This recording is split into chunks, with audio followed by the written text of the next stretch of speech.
This is Toronto, a city known for its towering CN Tower, its huge basketball culture, and famous celebrities like Drake.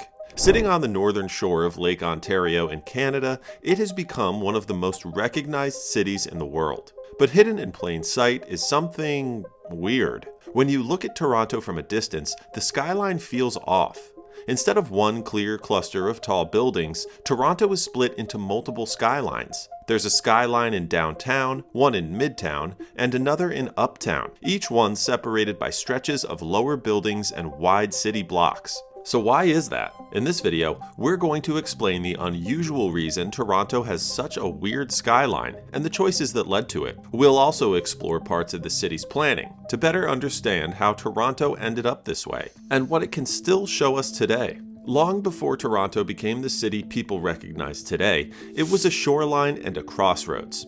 The north edge of Lake Ontario offered a protected harbor, and the rivers nearby created natural routes inland. For thousands of years, indigenous communities lived, traded, and traveled through this region, using trails that connected the lake to the upper Great Lakes. Even the name Toronto points back to that earlier world, tied to the idea of trees standing in water and the fishing systems that once shaped the area. But the modern city began when the British started thinking about defense and control. In 1793, Lieutenant Governor John Graves Simcoe chose this harbor as the site for a new capital of Upper Canada, partly because it felt safer than exposed settlements closer to the American border. He renamed the place York and ordered Fort York built near the water, turning the shoreline into a military anchor. From the start, the settlement was small and muddy, and it stayed that way for years because the land was hard to build on and the population grew slowly. As more settlers arrived in the early 1800s, York began stretching beyond its earliest grid, but it still felt fragile. That became obvious during the War of 1812, when American forces attacked and occupied the town in 1813. After the war ended, immigration and commerce picked up, and the muddy garrison town started acting like a real city. By 1834, York was incorporated as the City of Toronto, a name that helped the growing place shed its older reputation and claim a bigger identity. In the decades that followed, Toronto's growth was shaped by movement. Roads like Yonge Street pushed north from the shoreline and became spines for settlement, while railways later tied the city to the rest of the continent. Over time, the waterfront also changed as industry and rail infrastructure expanded along the lake, building new land and new barriers at the same time. That brought jobs and trade, but it also created a city that increasingly faced inward instead of outward toward the water. By the late 1800s and early 1900s, Toronto had become Ontario's key economic and political center, and its population surged as factories, offices, and neighborhoods multiplied. Yet, even as downtown grew stronger, the city was already planting the seeds for something unusual. Streetcar lines and later cars made it easier to live farther from the core, and surrounding communities began developing their own commercial strips and local centers instead of feeding everything into one downtown. After World War II, that pattern accelerated. Toronto absorbed waves of immigrants and expanded fast, while new subdivisions spread outward in every direction. At the same time, governing the region became more complicated because growth did not stay inside one city boundary. In the 1950s, the creation of metropolitan Toronto linked the old city with surrounding boroughs like North York, Scarborough, and Etobicoke, which were rapidly turning into major population centers with their own roads, shopping districts, and employment hubs. Meanwhile, Toronto's downtown kept climbing. By the 1970s and 1980s, the financial district around Bay Street became the country's dominant money center, and office towers rose high enough to interfere with broadcast signals. That practical problem helped spark one of Toronto's biggest symbols, the CN Tower, built in the 1970s as both infrastructure and statement. Soon after, large projects in the railway lands area, including Sky Dome, helped push downtown into a more intense mix of finance and entertainment. As time went on, Toronto kept growing upward, with more and more skyscrapers rising across downtown. Today, it has one of the most iconic skylines in the world. But here's the thing. The skyline you see here doesn't stop downtown. Parts of it are scattered across the city. There's one in downtown, one in Midtown, and one in Uptown, which gives Toronto a weird, broken look from a distance. So why is that? And why doesn't the city have one main skyline instead of these separate clusters? Toronto is one of the few major North American cities where the skyline doesn't feel like one center that simply grew outward. Downtown is still the main cluster, but it isn't the only one. Toronto also built a second skyline in Midtown, around Yonge and Eglinton, and a third in Uptown, at North York Center near Yonge and Sheppard. From a distance, it gives the city a strange shape, because the height is split into three separate towerscapes instead of one continuous wall of buildings. And the reason those skyscrapers erupted in these three exact places comes down to three forces: transit engineering, political borders, and neighborhood protectionism. Downtown became the first skyline for the most traditional reason possible. It was already the economic anchor. Union Station was the rail hub, Lake Ontario was the shipping edge, and the city's financial and business core formed right where those systems met. Skyscrapers appeared here because commerce needed a place to stack itself. So when the subway opened in 1954, it simply reinforced it as the place where the most jobs would always concentrate. But what's more interesting is where downtown stops. The skyline runs north until it hits a hard wall around Bloor Street, and then the city changes suddenly. The towers thin out, the streets and the neighborhoods become quieter and wealthier. And that's because north of Bloor sits some of Toronto's most protected residential territory. And for decades, those neighborhoods fought hard against high-rise expansion. So downtown kept rising, but it couldn't keep spreading. That block is the reason Midtown exists. Yonge and Eglinton became a skyline because it was engineered into one. For nearly 20 years, from 1954 until the early 70s, the subway ended at Eglinton. That essentially made it a terminal. Every morning, buses from the northern suburbs poured commuters into that one intersection, forcing thousands of people to transfer there daily. And once that kind of foot traffic exists, everything follows it, and developers, naturally, smell a permanent stream of demand. By the time the subway finally extended farther north, the area was already functioning like a mini downtown. But the reason Midtown got skyscrapers wasn't only demand.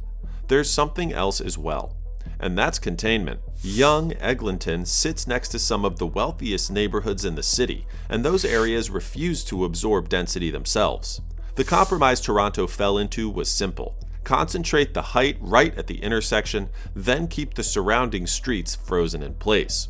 Midtown's skyline became sort of like a pressure valve, taking in growth that the nearby neighborhoods would not accept. Then there's Uptown, North York Center, and this is one of the least organic of all. Downtown grew from history. Midtown grew from transit necessity. Uptown grew from political will. Back when North York was its own city, its leaders didn't want to stay a bedroom suburb that existed only to feed workers into downtown. They wanted jobs and tax revenue to stay local, and that push created a skyline by force, centered along Yonge Street between Sheppard and Finch, in a location that also had direct access to Highway 401. It was designed to work for the kind of commuter Toronto was producing. Someone who could drive in, work in a tower, and still be connected to the subway. But this skyline also has a strange shape. It runs like a narrow strip, north to south, and then ends abruptly.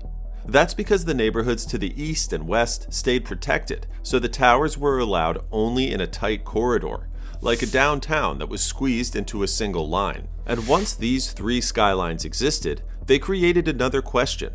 Why didn't the rest of Toronto follow? Because in most other areas, the city either downzoned, protected the streets, or simply never gave the location a reason to go vertical. Stations like St. Clair and Lawrence sat inside stable residential zones with enormous political influence, which kept towers out. The Danforth was treated differently too, with much more low-rise zoning meant to preserve its street-level village feel. And in places like Scarborough and Etobicoke, the city tried to create new centers, but the growth stayed car-dependent and spread out, leaving clusters of towers surrounded by parking lots instead of a true skyline. So Toronto ended up with three skylines because the city forced growth into a few approved zones and then built transit lines that made those zones explode. Which sounds efficient until it creates a new problem. Toronto has three skylines. downtown, midtown, uptown. And that only works if there's a strong transit system tying them together, because these clusters depend on each other every single day. People live in one, work in another, and pass through a third without even thinking about it. The TTC, or Toronto Transit Commission, is what makes that possible. In 2024, the system carried about 420 million trips. Roughly 204 million were buses, 181 million were subway, and 35 million were streetcars. Those numbers sound strong, but the real issue is how close the TTC operates to the edge. This system doesn't have much extra capacity. When one piece slows down, the delays spread outward fast. That's why Toronto's transit problem is less about coverage and more about reliability. Trains get delayed, surface routes bunch up, and riders end up waiting far longer than the schedule claims. Over time, that breaks the entire promise of the network. A system built to connect three dense zones starts behaving like a fragile bridge between them. Then, the funding problem shows up. Toronto runs the TTC on fares more than almost any major city. Riders cover around 70% of operating costs, which makes the system unusually vulnerable. If ridership dips, the budget takes a hit. When the budget takes a hit, service gets weaker. And once service gets weaker, more people start looking for exits. That's where traffic enters the story. Toronto is dense enough that it can't survive a large shift back to cars.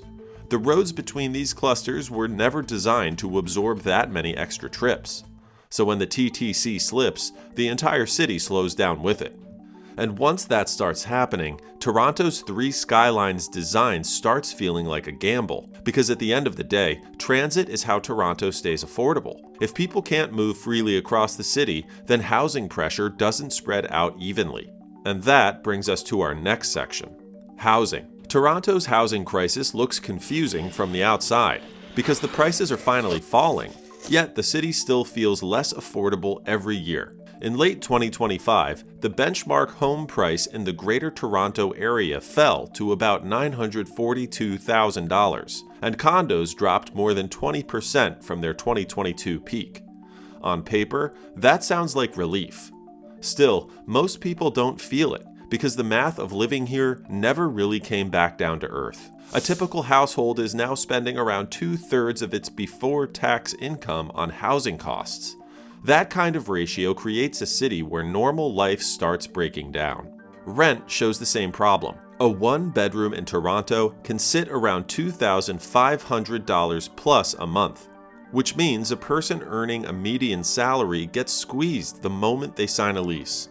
Meanwhile, families get pushed even harder, because the housing Toronto builds the most often is the exact kind families need the least. The city keeps adding small units, and then acts surprised when people with kids can't make it work. So why did it get this bad? A big piece is that Toronto treated housing like a financial product. Condos became the machine that fed the whole system. Investors bought a huge share of units, pre-construction sales became the fuel that financed new projects, and the skyline kept rising because the money kept flowing. Then interest rates climbed, carrying costs jumped, and that investor model started failing all at once. And by 2025, new condo sales collapsed to around 1,600 units for the year, which is almost unheard of for a city this size. Developers usually need most of a building sold before they can even start construction.